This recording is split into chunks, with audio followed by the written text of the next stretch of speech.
히스테리시스 곡선에서 가로축과 만나는 점과 관계에 있는 것은 무엇인가 물어보고 있습니다.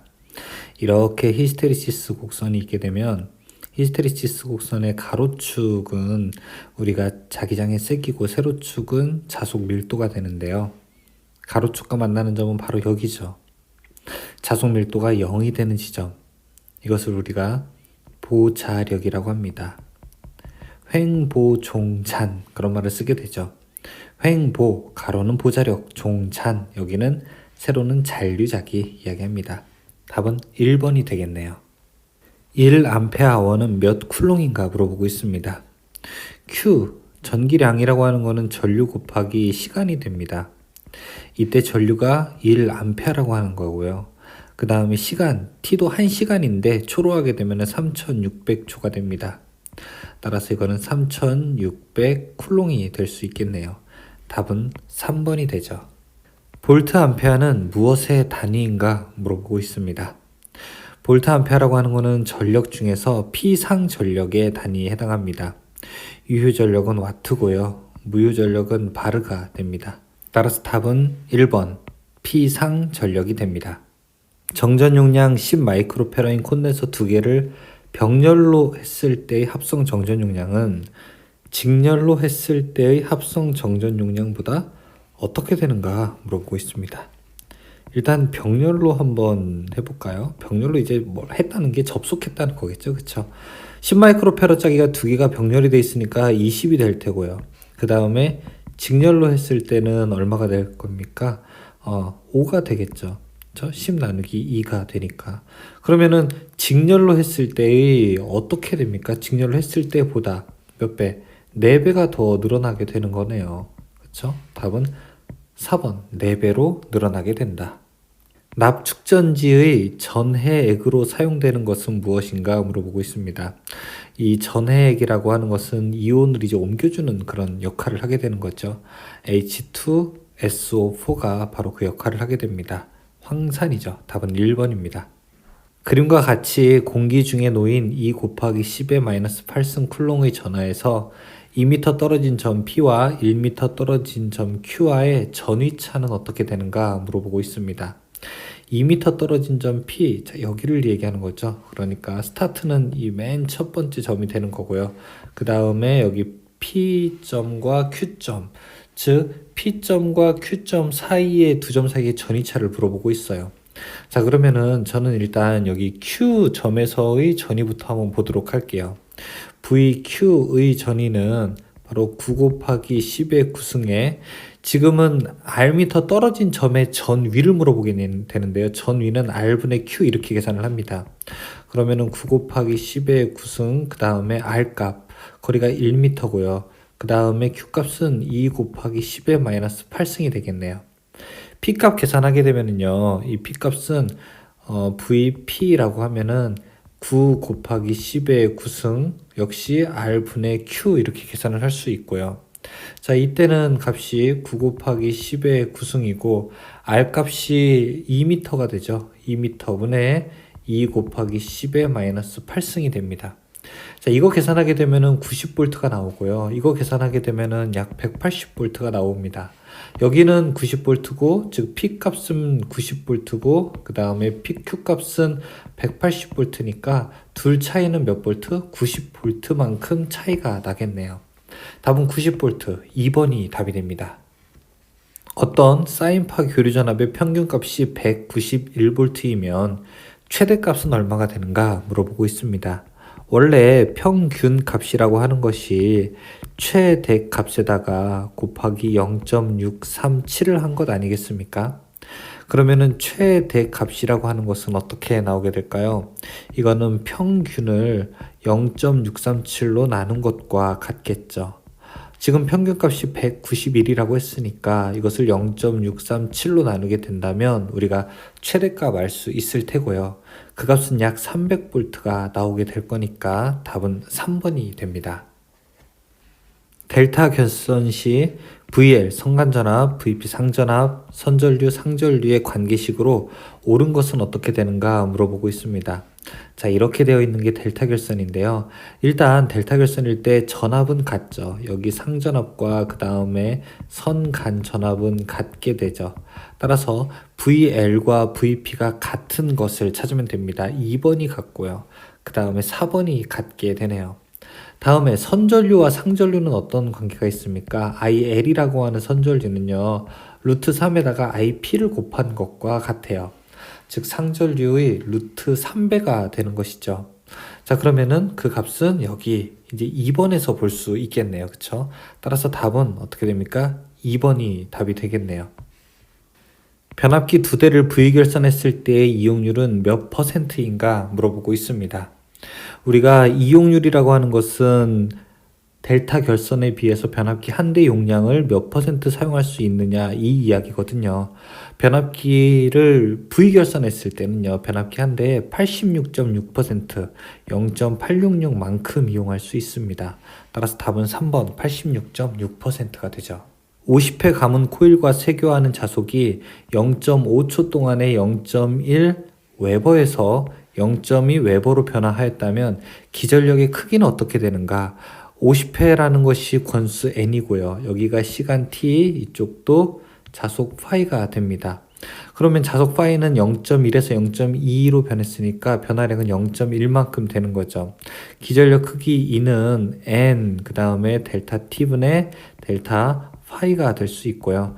여기 n 50 곱하기 t 시간이 0.5초가 되고 그 다음에 phi가 0.1이 되게 됩니다.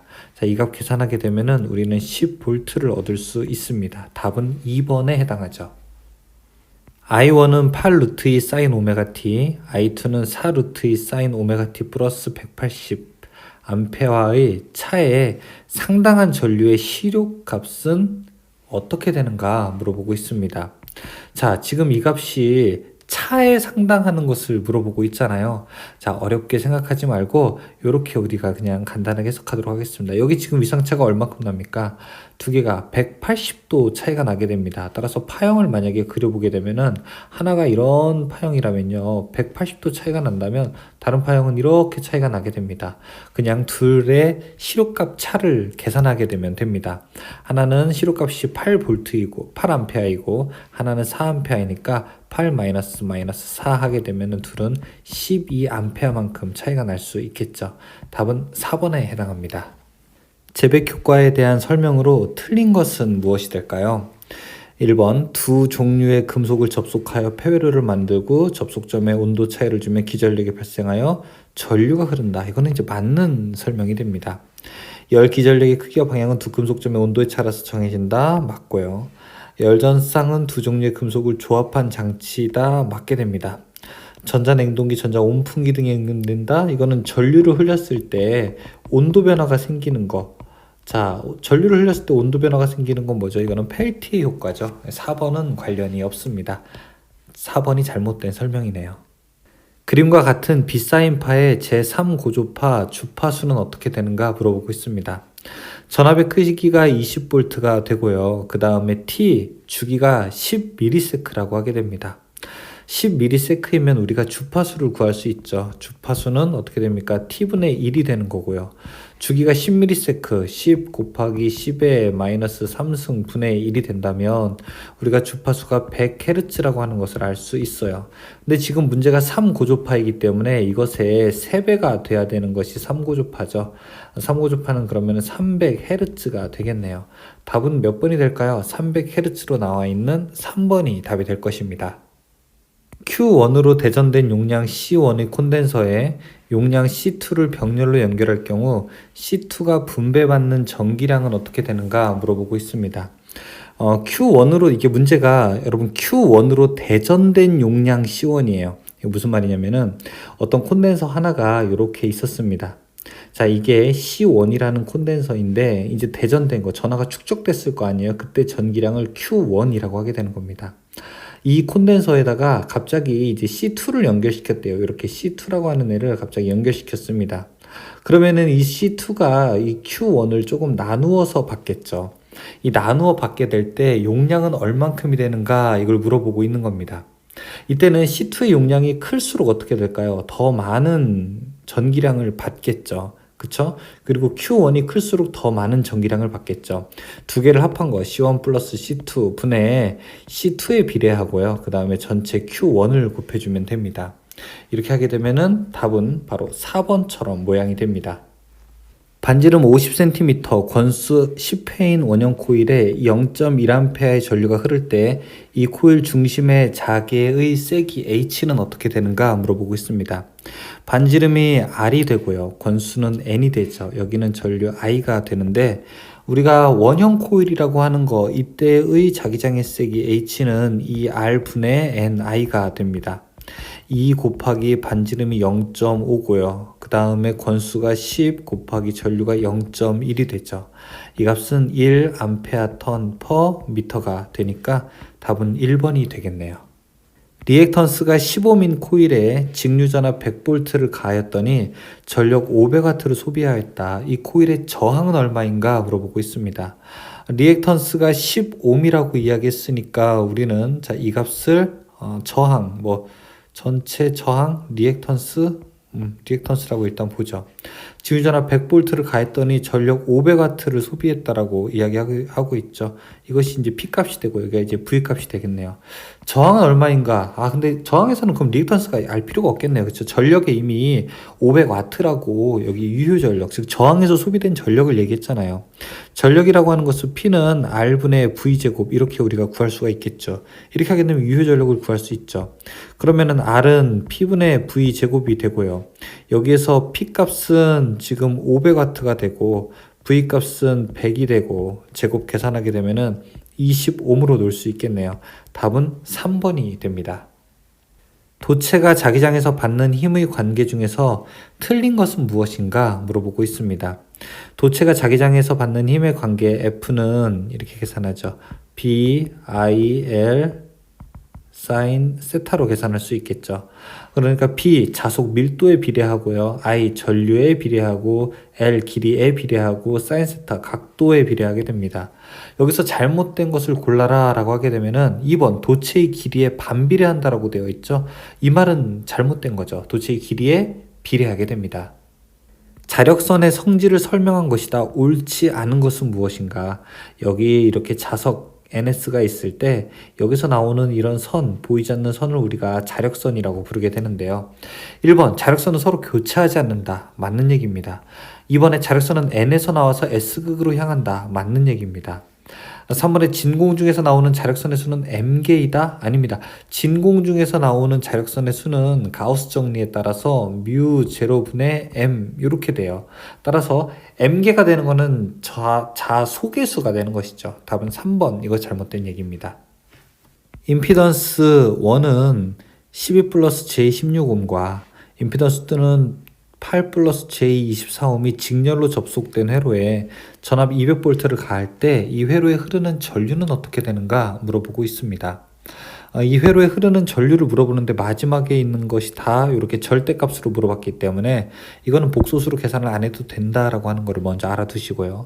I는 이렇게 계산할 수 있죠. I는 임피던스분의 V가 되는데 임피던스는 임피던스 1 플러스 임피던스 2가 전체 임피던스가 될 것입니다. 임피던스 1은 12 플러스 J16이고요. 그 다음에 임피던스 2는 8 플러스 J24가 되겠죠. 분의 전체 전압은 200V가 됩니다. 자, 이거 여러분들이 좀 계산기로 계산 한번 해보시면은 유의한 값을 얻을 수 있어요. 아마 여기가 20 플러스 J40 분의 200이 될 거고 계산기로 아마 계산하게 되면은 2-J4 이렇게 될 겁니다. 이거 절대값으로 바꾸면은 어떻게 될까요? 루트 2의 제곱 플러스 4의 제곱 계산할 수 있으니까 4.47 나올 겁니다. 즉 4.47A가 흐르게 된다는 거죠. 답은 2번이 됩니다. 100V의 전이차로 가속된 전자의 운동에너지는 몇 줄인가 이렇게 물어보고 있습니다. 지금 운동에너지를 물어보고 있는데 1 일렉트론 볼트라고 하는 것은 1.6 곱하기 10의 마이너스 19승이에요. 이것이 이제 1V일 때의 운동 에너지인데 만약에 100V라고 하면은 거기에다가 100배 여기다가 곱하기 100을 해줘야 되는 겁니다. 그럼 이 값은요 1.6 곱하기 10의 마이너스 몇 승? 17승이 되겠네요. 그쵸? 답은 그러면은 4번으로 놓을 수 있습니다. 동기 전동기를 송전선의 전압 조정 및 역률 개선에 사용한 것을 무엇이라고 하는가 물어보고 있습니다. 동기 전동기를 우리가 계좌 전류를 조절해서 역률 개선에 사용하게 되면은 진상, 지상 모두 다 조절할 수 있게 되는데요. 이런 것들을 2번 동기 조상기라고 하게 되죠. 답은 2번에 해당합니다. 변압기의 자속에 관한 설명으로 옳은 것은 무엇이 됩니까? 물어보고 있습니다. 변압기의 자속이라고 하는 거, 변압기의 유기기전력이라고 하는 것은 4.44 F, 파이, N, 그 다음에 K, W 뭐 이렇게 넘어가고 있는데 자속 파이라고 하는 것은 4.44 F, N, K, W 분의 E 이렇게 놓을 수가 있어요. 따라서 우리가 전압과 주파수에 반비례하게 된다. 자속과 전압은 비례하게 돼요. 잘못된 얘기고요. 전압과 주파수에 비례하게 된다. 전압은 맞는데 주파수에는 반비례하게 돼요. 전압에 반비례하고 주파수에 비례한 이거 아니에요. 4번에 전압에 비례하고 주파수에 반비례하게 된다. 4번이 옳은 말이 됩니다. 직류 전동기 운전 중에 있는 기동 저항기에서 정전이 되거나 라고 하는 것은 전압이 빵이 됐다는 거죠. 전원 전압이 저하되었을 때 핸들을 기동 위치에 두어 전압이 회복될 때 재기동할 수 있도록 역할을 하는 것을 무엇이라고 하게 되는가? 전압이 0이 되거나 아주 전압이 낮을 때 동작하는 거. 이거를 우리가 무전압 개전기라고 하게 됩니다. 답은 1번이 되죠. 직류 전동기의 전기자에 가해지는 단자 전압을 변화하여 속도를 조정하는 제어 방법이 아닌 것은 무엇인가 물어보고 있습니다. 이 전압 제어, 즉 전압 제어가 아닌 것을 물어보고 있는데요. 제어의 종류는 전압 제어, 그 다음에 계자 제어, 그 다음에 저항 제어 이렇게 있게 되죠. 여기 1, 2, 3번에 해당되는 거는 다 전압 제어의 일종이 되는데요. 4번은 계자 제어가 되니까 4번이 답이 되겠네요. 다음 중 거리 계전기의 설명으로 틀린 것은 무엇인가? 1번 전압과 전류의 크기 및 위상차를 이용하게 된다. 2번에 154kV 계통 이상의 송전선로에 후비 보호를 하게 된다. 맞고요. 3번에 345kV 변압기에 후비 보호를 하게 된다. 맞습니다. 4번에 154kV 및 345kV 모선 보호에 주로 사용하게 된다. 이거는 해당되지는 않습니다. 거리 계전기는 우리가 전압 전류의 그 비율로 전압과 전류의 입력량으로 어느 정도에서 문제가 발생했는지 그 지락 고장이 발생한 방향이랑 고장 발생한 점을 임피던스를 통해서 판별하게 되는 겁니다. 그래서 1, 2, 3번 후비 보호는 다 맞게 되는데 4번은 모선 보호용으로 사용되는 것은 아니게 됩니다. 전압을 일정하게 유지하기 위해서 이용되는 다이오드는 무엇인가? 우리가 다이오드 모양 중에서 이렇게 생긴 다이오드가 있어요. 자, 이것을 우리가 정전압 다이오드라고도 부르게 되는데요. 이 다이오드를 바로 제너 다이오드라고 합니다. 제너 다이오드. 답은 3번이 됩니다. 동기 임피던스 5옴인 2대의 삼상 동기발전기의 유도기 전력에 100V의 전압 차이가 있다면 무효순환 전류는 어떻게 흐르는가 물어봅니다. 자, 여기 임피던스가 5옴짜리가 몇 개? 2개 있다는 거죠. 자, 이때 서로의 전압 차이가 100V일 때 흐르는 전류 물어보게 되는데요. I는 임피던스분의 V가 되고 임피던스가 10이 되는 거죠. 그러면 전체 흐르는 전류는 10A가 되겠네요. 답은 1번에 해당합니다. 삼상 66,000kVA, 22,900V 터빈 발전기의 전격 전류는 얼마가 되는가 물어보고 있습니다. 처음 딱 볼 때는 너무 큰 숫자라 긴장할 수 있지만 자, 기억하세요. 호랑이한테 물려가도 정신만 차리면 산다는 거. P는 루트 3 VI가 되고요. 여기서 지금 I를 알고 싶으니까 이 I라고 하는 것은 루트 3 V분의 P가 됩니다. 루트 3 곱하기 V는 지금 22,900분의 P 66,000이 될 수 있고요. 이 값을 계산하게 되면 1664A가 되겠네요. 답은 4번이 됩니다. 변압기의 권선 배치에서 저압 권선을 철심에 가까운 쪽에 배치하는 이유는 무엇인가? 자, 우리가 변압기 권선할 때 1차, 2차로 이렇게 분리해서 감는 방법이 있지만 이 철심 하나에다가 감을 때 안쪽에 감고 그 다음에 바깥쪽에 또 덮어 감는 이런 방법도 있습니다. 전압이 낮을 때 그것을 철심에 가까운 쪽, 그러니까 먼저 감게 되는 방향이 있게 되는데요. 이 먼저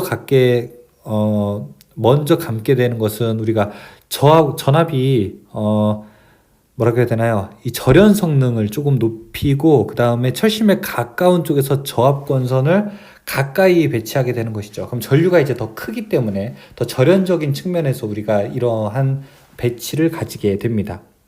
답은 2번이 해당하죠. 6극 36슬롯 3상 동기 발전기의 매극 매상당 슬롯 수는 어떻게 되는가? 매 상당 슬롯 수를 계산하게 되려면요, 슬롯 수를 나눠야 돼요. 어떤 걸로? 매 극과 매 상으로 나누게 됩니다. 슬롯이 지금 36슬롯이고 매 극이 6극에다가 상이 3상이게 되니까요. 나누게 되면은 2가 되겠네요. 답은 1번이 해당합니다. 동기속도 3600rpm, 주파수 60Hz에 동기발전기의 극수는 어떻게 되는가 물어보고 있습니다. 동기속도 NS는 P분의 120F죠.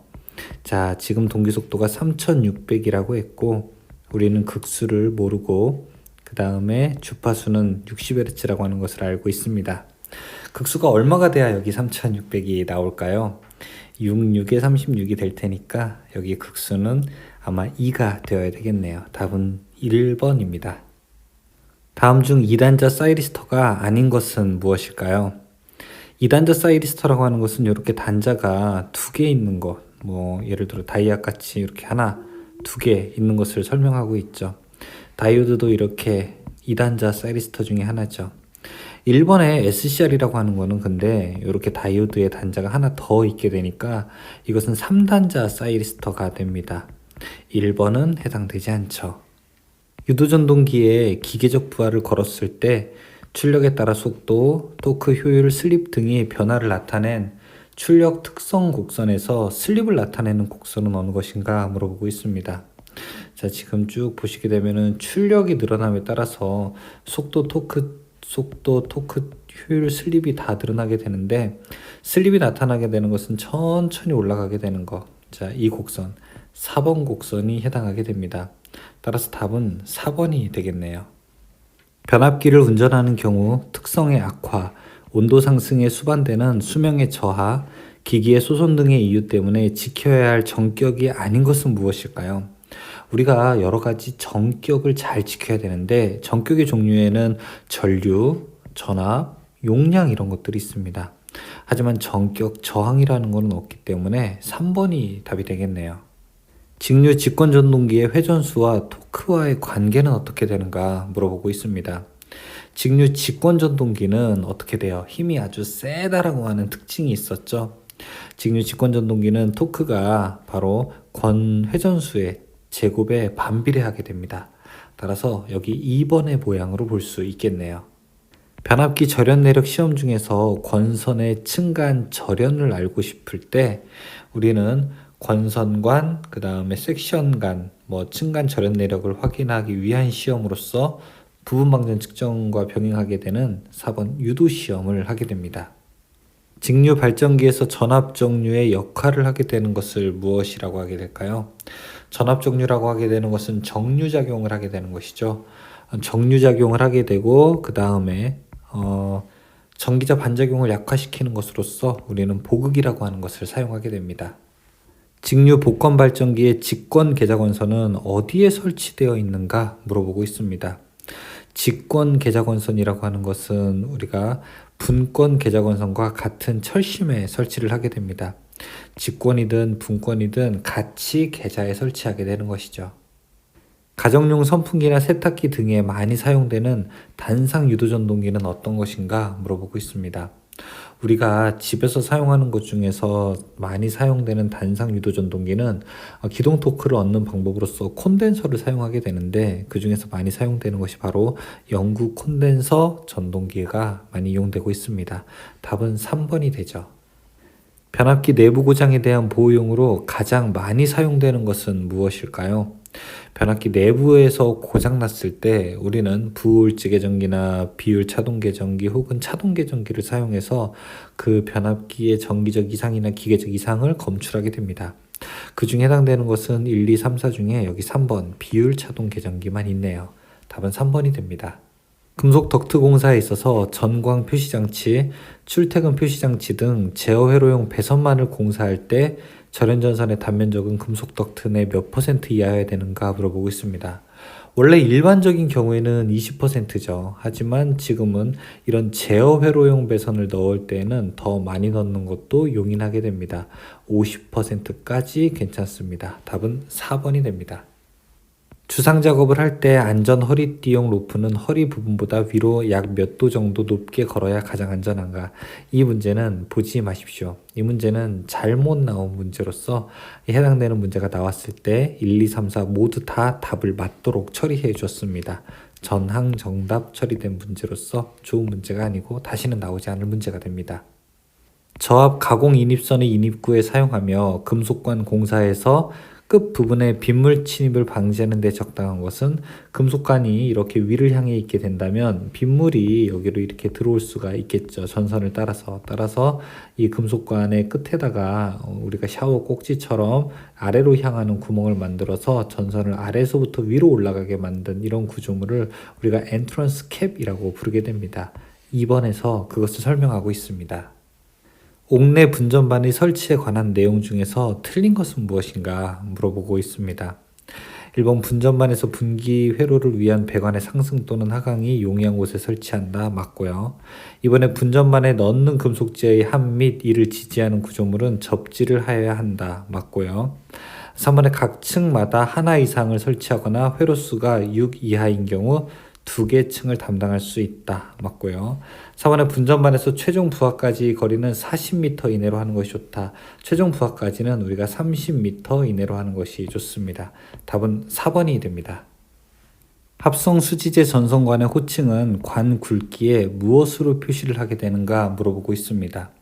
합성 수지제 관의 호칭은 이렇게 합성 수지관이 있다면 바깥지름이 아니라 안지름으로 재는데요. 이 안지름에 가까운 짝수로 표현을 하게 됩니다. 그래서 안지름에 가까운 짝수, 답은 이렇게 3번처럼 표현할 수 있죠. 단면적 6제곱밀리미터의 가는 단선의 직선 접속은 어떻게 하는가 물어보고 있습니다. 선을 이렇게 서로 꼬는 방식으로 접속하는 것을 우리가 트위스트 접속이라고 하게 됩니다. 이 트위스트 접속은 굵은 선에서는 할 수 없고, 가는 선, 6제곱밀리미터 이하의 가는 선일 때만 상호 접속할 수 있게 되는 방법이 됩니다. 1번 트위스트 접속이 되죠. 전선 단면적 2.5제곱밀리미터, 접지선 한 본을 포함한 전선 가닥수 6본을 동일 관내에 넣는 경우에 2종 가요전선관의 최소 굵기가 적당한 것은 얼만큼이 되는가 물어보고 있습니다. 자, 이 문제도 크게 보지 마시기 바라겠습니다. 여러분들 이 문제도 우리가 관련되는 표를 보고서 보는 것이기 때문에 이 문제도 좋다고 할 수 없는 문제입니다. 참고로 그냥 답만 한번 눈으로 보시고 넘어가셔도 괜찮습니다. 지선의 시설에서 가공 전선로의 직선 부분이란 수평각도 몇 도까지인가를 설명하고 있습니다. 지선을 설치한다는 것은 이렇게 전주에다가 지지하는 선을 설치하게 되는 거죠. 전선로의 직선이라고 이야기를 하는데, 직선이라고 하는 것은 공중에서 여러분들이 봤을 때 이렇게 전주가 있고 가다가 전주가 있고 또 가다가 전주가 있는데 반듯하게 가는 것이 아니라 이렇게 삐뚤게 갔다고 한번 해보죠. 이때의 각도, 이걸 우리가 몇 도까지를 허용할 것인가 라고 이야기하게 됩니다. 이때는 우리가 직선 부분이란 5도 이하일 때를 우리가 직선 부분이라고 설명을 하게 됩니다. 답은 3번이 됩니다. 접착력은 떨어지나 끈적이는 건 없으나 절연성, 내온성, 내유성이 좋아서 연필 케이블의 접속에 사용되는 테이프를 무엇이라고 하는가? 이것을 우리가 연필 케이블에 사용되는 것 리노 테이프라고 부르게 됩니다. 답은 2번이죠. 사용전압이 415V의 3상 3선식 전선로의 한 선과 대지 간에 필요한 절연 저항 값의 최소값은 얼마인가 물어보고 있습니다. 자, 이 최소값을 물어보게 되면은 단 최대 공급 전류는 500A라고 설명을 하고 있습니다. 우리가 누설 전류라고 하는 거 얼마까지 봐줄 수 있을까요? 여러분 예를 들어 우리가 물을 뭐 한 바가지 받았는데 물을 한 바가지 박을 동안 물방울 좀 몇 개 떨어뜨려도 괜찮겠죠, 그렇죠? 전기도 누설 전류를 우리가 봐주게 되는데 그 값이 2000분의 1까지는 좀 봐줍니다. 그래서 누설 허용 전류라고 하는 것은 지금 전류분의 최대 공급 전류, 지금 최대 공급 전류가 500이잖아요. 500에 곱하기 2000분의 1. 그러니까 2000만큼은 우리가 봐줍니다. 즉 0.25A 정도까지는 봐준 거예요. 그러면은 흐를 수 있는 전류가 최대 0.25라는 거예요. I는 R분의 V잖아요. 그러면은 저항은 이때 얼마여야 되는가? I분의 V로 계산하게 되면은 I 값이 0.25고 전압이 415V라고 했을 때 이거는 1665ohm이 되는 겁니다. 즉 1665ohm 정도 해야 누설 허용 전류 안에서 전류가 흐르는 겁니다. 답은 2번에 해당하죠. 간선에서 분기하여 분기 과전류 차단기를 거쳐서 부하에 이르는 사이의 배선을 무엇이라고 하게 되는가 물어보고 있습니다. 우리 간선에서 주요 선에서 이렇게 분기해서 과전류 차단기를 거쳐서 그 다음에 부하에 이르는 배선, 이쪽을 이제 전체 여기까지 라인을 설명하고 있는 건데요. 이런 것들을 우리가 분기회로라고 부르게 됩니다. 이런 분기회로가 여러 개 이제 있게 되는 것이죠. 저압 옥내 간선으로부터 분기하는 곳에 설치하여야 하는 것은 무엇일까요? 옥내 간선에서 설치해야 되는 것은 각각 분기하는 곳에서 설치해야 되는 거니까 우리는 과전류 차단기를 설치해야 되겠네요. 답은 2번에 해당합니다. 저압 옥내 간선에 사용되는 전선에 관한 사항이다. 간선에 접속하는 전동기 등의 전격 전류 합계가 50A를 초과하는 경우에 그 전격 전류 합계의 몇 배의 허용 전류가 있는 전선이어야 되는가 물어보고 있습니다. 50A를 초과하게 될 때는요, 우리가 1.1배를 하게 되죠. 50A가 안 될 때는 1.25배를 해주게 되고요. 답은 1.1배가 됩니다. 흥행장의 저압 배선 공사 방법으로 잘못된 것은 무엇인가 물어보고 있습니다. 극장, 영화관 이런 데 얘기하는 거죠. 1번에 전선 보호를 위해 적당한 방호 장치를 할 것 좋은 말이에요. 무대나 응사실 등의 사용전압 최대 400이죠. 400V 미만으로 할 것 좋은 말이에요. 무대용 콘센트 박스에 금속 제어하면 특별 3종 접지 공사 아니죠. 그냥 400V 미만이니까 그냥 3종 접지 공사를 합니다. 3번이 잘못됐습니다. 4번에 전구 등의 온도 상승 우려가 있는 기구류는 무대막, 목조의 마루 등과 접촉하지 않도록 할 것. 이거는 맞는 얘기죠. 전등 한 개를 2개소에서 전멸하고자 할 때 필요한 3로 스위치는 최소 몇 개인가 물어보고 있습니다. 필요한 3로 스위치는 바로 2개소 전멸이기 때문에 스위치 회로를 구성하는 것을 그림으로 그리게 되면은 자, 이렇게 우리가 회로를 놓을 수 있게 되죠. 램프가 있으니까. 자, 이때 필요한 거는 3로 스위치가 하나, 그 다음에 이제 2개가 필요하게 됩니다. 따라서 만약에 여러분들이 2개소에서 전멸하고 싶다라고 하면은 3로가 2개가 필요하게 되죠. 만약에 4개소가 된다라고 하게 되면은 3로 2개 들어가게 되고 그 다음에 4로가 2개 들어가게 됩니다. 지금은 답은 2개라고 대답하면 되겠네요. 그림의 전자계전기 구조는 어떤 형의 계전기인가 물어보고 있습니다. 자, 그림처럼 보시게 되면은 여기 코일 단자가 있게 되고요. 코일 단자가 동작하게 되면은 여기 가동 접점 단자, 즉 가동 철편이 이렇게 내려오게 되게 되고, 내려오게 되면 접점이 원래 여기 붙어 있다가 이 아래로 움직이게 되는 거죠. 또 이제 전자력이 끊어지게 되면은 우리 스프링의 힘에 의해서 원래대로 이제 복귀하게 되는 이런 동작을 가지고 있는데, 이런 것들을 우리가 힌지형이라고 부르게 됩니다. 뭐라고요? 힌지형이라고 부르게 됩니다. 답은 1번에 해당합니다. 스프링에 의해서 구동해서 접점을 개폐하는 구조죠. 해안지방의 송전용 나전선의 가장 적당한 것은 무엇인가? 해안지방에서는 우리가 대표적인 특성이 바로 이 염분에 의한 부식 특성을 둘 수 있습니다. 따라서 뭐 강심이라든지 알루미늄선, 철 이런 거를 사용할 수는 없고요. 일반적으로 동선을 사용해야 됩니다. 답은 3번이 되죠. 사용 전압이 400V 미만인 케이블 공사에서 케이블을 넣는 방호장치의 금속재 부분 및 금속재의 전선 접속함은 몇 종 접지 공사를 하여야 하는가 물어보고 있습니다. 여기 400V 미만이라고 주어졌기 때문에 우리는 제3종 접지 공사를 한다라고 쉽게 대답할 수가 있습니다. 배선 설계를 위한 전등 및 소형 전기 기계기구의 부하 용량 산정 시 건축물의 종류에 대응한 표준부하에서 원칙적으로 표준부하를 20V/제곱미터로 적용하여야 하는 건축물은, 여러분 우리 몇 살 때까지 학교 다녀야 됩니까? 학교를 20살까지 다녀야 되겠죠. 자, 학교 음식점이 바로 20V/제곱미터로 해야 됩니다. 기숙사, 여관, 호텔, 병원, 학교 음식점, 다방, 공중목욕탕 20, 사무실이라든지 주택, 아파트, 은행, 상점 이런 곳들은 다 30으로 해당하게 되죠. 성냥을 제조하는 공장의 공사 방법으로 적당하지 않은 것은 뭐가 될까요? 성냥을 제조하는 곳은 어때요? 딱 이름만 들어도 무서워 보이잖아요. 합, 금, 캐 가능하게 되죠. 하지만 4번 금속 몰드는 안 됩니다. 답은 4번입니다.